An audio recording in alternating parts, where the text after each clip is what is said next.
this morning, beautiful people. We are doing this. Don't ever forget it. Don't ever forget it. Days are expensive, y'all. Good morning to every one of you guys. Come on in here. Let's do this morning. How y'all feeling?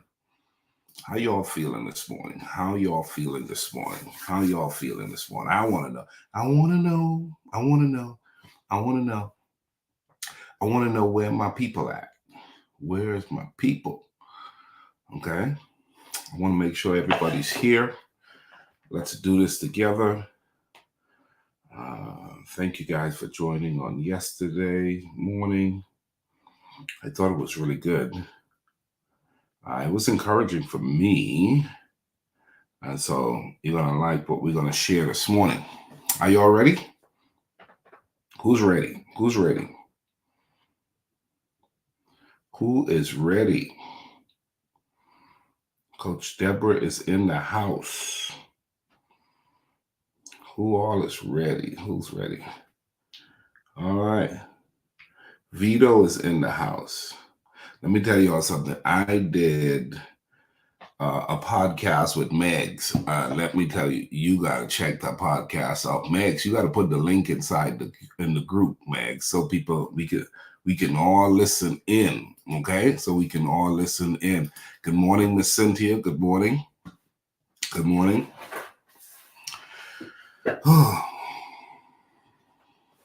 I'm of the belief that we are responsible for our decisions. Effective living is all about our decisions. It's all about your decision. God has given us the ability to make decisions. That's powerful. Let me say that again. God has given us the ability to make decisions. And for those of us who have not learned how to tap into the understanding that that's where it's at, I need to learn to make the right decisions that will move me forward. And that's exactly what it needs to be. It needs to move you forward. I need to make better decisions. Now, here's the deal.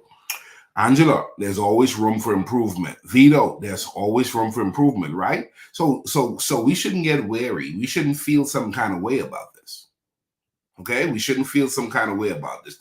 There's always room for improvement. And so you don't say that from an over-competitive position that causes you to beat yourself up. Understand that God has given you grace. God has given you an opportunity. God has given you the ability to make some adjustments on how you're going to show up today. Don't just show up. Go ahead and decide, I'm going to excel. Yeah, I'm going to excel. Write that down. I'm going to excel in all that I put my hands to. Okay? I'm going to excel in all that I put my hands to. And when you get up with that kind of mindset, Miss Jocelyn, when you get up with that kind of mindset, Miss Sybil, let me tell you something. You start making these little adjustments. You start making these little adjustments. And it is within making those little adjustments, your life starts to improve for the better. Your stress level should not be at the same height this month as it was last month. Okay? Your frustration level shouldn't be at the same place this year as it was last year. You're not a rock. You can change. So this morning we're talking about, okay, how can I be a person others admire? How can I be a person others admire? Well, I'm glad you asked. Yesterday, I said, learn how to express what you are about at the highest level. Learn how to express what you are about at the highest level. And so yesterday, it was about faith. Is your faith the type of faith others would follow? Your representation of faith. Well, you say, well, I'm a believer. I'm a Christian. I'm a child of God. I love the Lord. Then the question is, are you an ambassador? Are you a believer in God one can follow and feel confident about? Or are there anyone following? Are anybody inspired? Are anybody motivated? And so your faith position needs to be looked at, and you need to remind yourself, I can get better in that area because I want to be a person who is admired for his or her faith. Well, today I want to dive into being a person who is admired because of your community. Yeah. You want to be a person who is admired because of your community. You heard me correctly. Why am I giving this one? Why am I giving this one? Because there is power in community. There's power in community. We thrive better together. Okay, we thrive better. So, Brittany, as you embark on your day, understand the journey is better with friends. The concept is I'm not going to do life alone, and so we can create a family. Nobody that's a part of effective living should not say they have family. Nobody that's a part of effective living should ever say they don't have any friends. Oh, come on.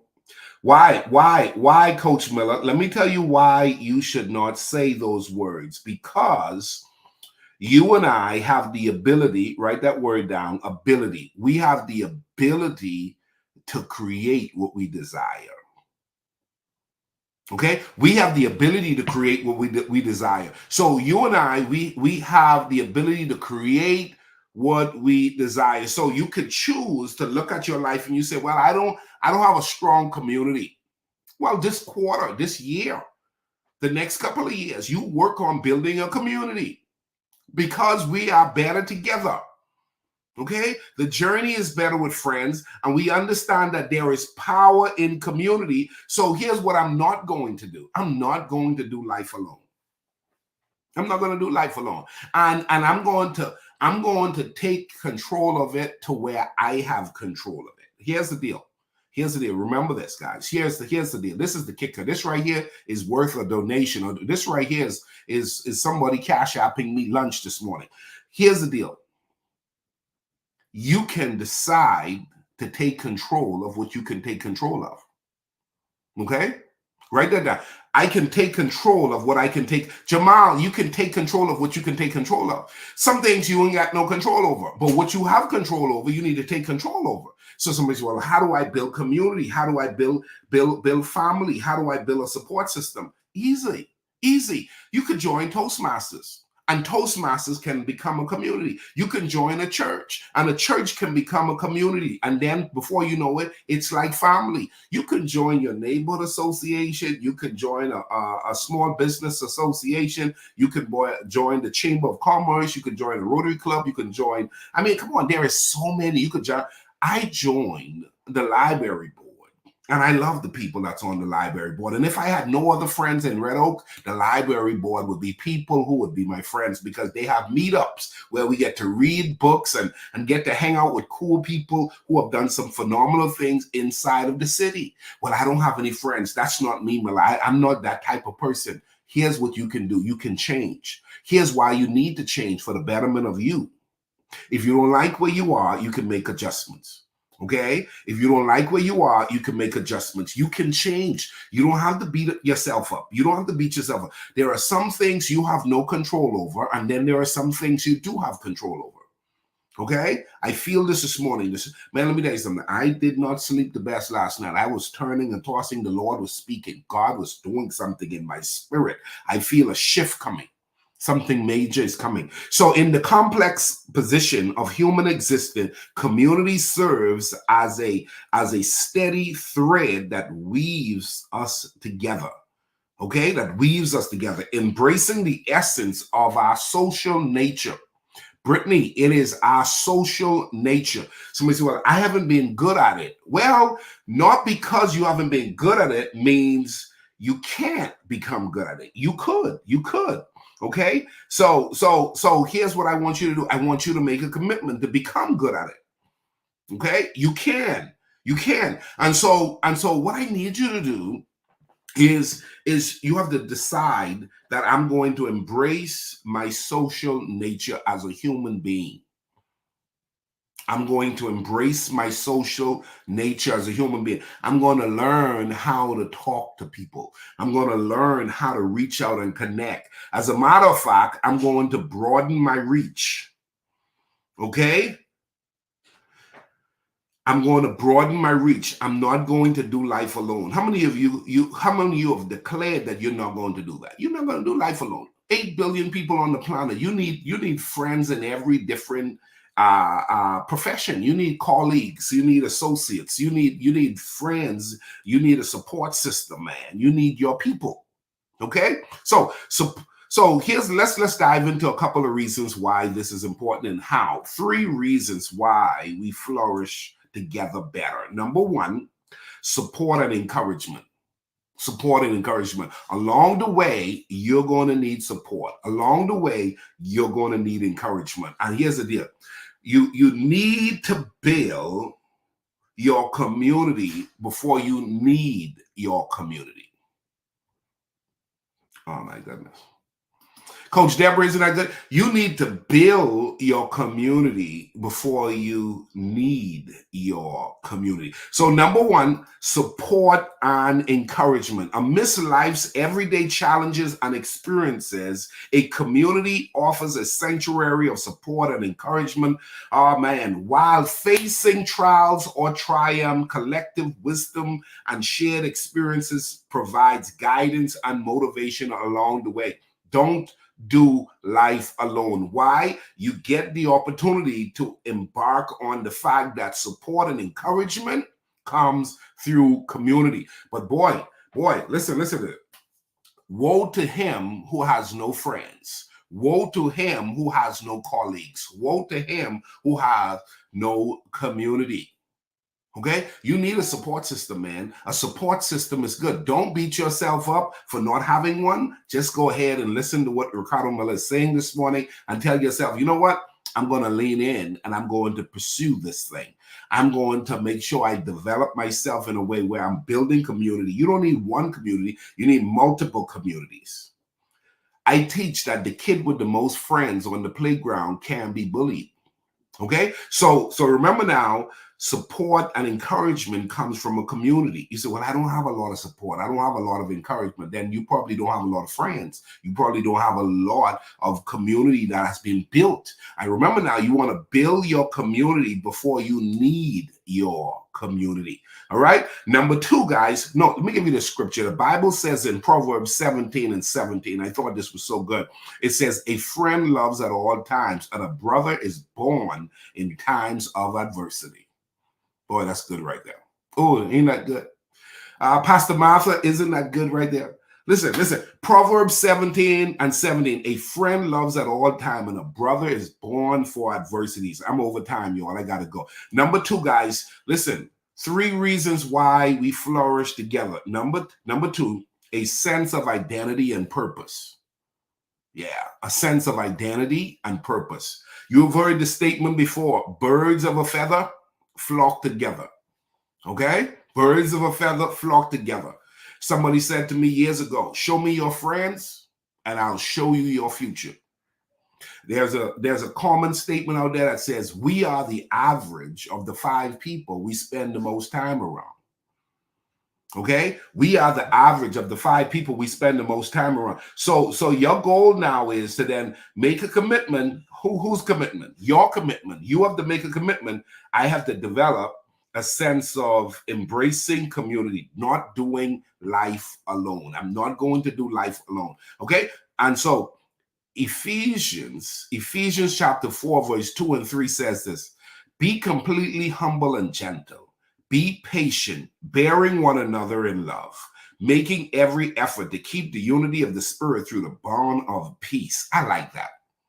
Because see, when you start to bring people together, there are a lot of people who call themselves Christian. They call themselves believers. But what they don't do well is they don't gather well. They don't fellowship well. In other words, they don't identify themselves with 8 billion people on the planet. There are so many different communities. There are so many different groups. You can find your flock. Remember now, birds of a feather flock together. You can find your flock. It could be the flock that wants to be millionaires. It could be the flock that want to raise children well. This could be the flock who want to serve children in children's ministry. You can find a flock who wants to serve the city. You can find a flock who wants to manage the community. Find a flock who wants to keep their health and fitness together. Health and fitness. Know that There is a group, there are groups, there are people you should be doing life with. And if you're not doing life with people, you're not doing life well. You're not doing life right. Okay? If you want to do life at its highest level, learn to do it within community. All right? So get out of those four walls, get out of your four walls. I was talking to someone the other day and they said, well, you know what? I've been in this city for 10 years and I don't know anybody. Well, that's your fault. That's your fault. You can't be in a village. You can't be in a little small rural town. I mean, if there were only 20 houses in the town and they were 10 miles apart, you still should have known each other. You're going to get to know somebody, because here's the deal. We're going to survive and thrive best by knowing each other. So I don't know the neighbor on the right. I don't know the neighbor on the left. Are you a Christian? Shame on you. You don't know anybody in your neighborhood. You don't know anybody on your job. Oh, my Lord. You have to go back. Oh, anyhow, let's go ahead. Watch this. Last one, guys. Last one. Number 3, collaboration and growth. We're talking this morning on 3 reasons why we flourish together. Okay, 3 reasons why. I've met a lot of people who aren't doing well, and so a lot of the reasons is based on some of these areas that I'm teaching this week. And I'm talking about how to be a person others admire. The entire week. Yesterday was about your faith. Is your faith worth duplicating? Is there anybody who would feel worthy of following you in your example with faith? Well, today is, how many people like the fact that you're a part of their tribe, you're a part of their community? How many people you could say they're a part of who you are, that you're not alone, and that you have made a commitment to do life with others? Okay? It's because here's the deal. The power of community breeds collaboration and growth. Collaboration and growth. Oh man, the power of community breeds collaboration and growth. When you don't have a community, when you don't have friends, when you don't have a tribe, when you don't have a support system, when you don't have anybody, and the truth is, you can choose. You could choose to have by just joining an association, just joining a church, just joining a network group, just joining the neighborhood association. When you gather there, you understand. Listen, the last guy who came to your house to repair something at your house didn't do well. But because you talked to your neighbor who had the similar problem 3 years ago and had someone come and did a great job, you now know how not to deal with the previous guy, because collaboration is in effect, and you all both are going to now use the guy who's the better guy to fix the house. But oh man, these people always rip me off. You know, I hear women say this, well, I'm a woman, they like to rip women off when ain't no man with them. Then show up with a guy with you. Well, I don't know any guys. Well, why you don't know any guys? Well, the only guys who I know, they want to sleep with you. I mean, they just, no. You got to be strategic. You got to be more powerful. You got to be more intentional. You got to be more structured in knowing, hold on. You want something that you ain't going to get. And you right here, you are good-hearted and you're pure-intended, and I could work with you. Come on. And then you learn how to say, hey, I need to have some guys in my Rolodex. I need some legal friends in my Rolodex. I need some medical professionals in my Rolodex. Come on, man. I need some entrepreneurs in my Rolodex. Go through your phone and look and identify who all can you truly call friend. Who answers their phone after 8 p.m. for you? Who would answer the phone? So let's close this out, okay? So collaboration and growth comes through community. If you're not doing community, you're going to lose out. If you don't allow yourself to have a tribe, have a support group, if you don't build that in you, who has to build it in, Angela? You and I. Ms. Sybil, who has to build that in? You and I. Hebrews chapter 10, verse 24 and 25 says, and let us consider how we may stir one another on towards love and good deeds, not giving up meeting together as some are in the habit of doing, but encouraging one another. Okay? And all the more as you see the day approaching. All right? As you see today, in essence, the journey of effective living is to present a level of strong presence of community. I'm not alone. I have support. I'm doing life with others. People admire that, to know, hey, I'm surrounded by love. I'm surrounded by support. I got some good people on my side. So I want to challenge you. Do that today. Make a commitment to push yourself beyond your comfort zone and tell yourself in this next season, I am going to build community. Why? Community is necessary for effective living. Okay? Community is necessary for effective living. Don't forget it. And it's your responsibility to build your community. God bless you. I'll see you back here tomorrow. Same time as we continue to talk on this particular subject, how to be a person others admire. God bless you.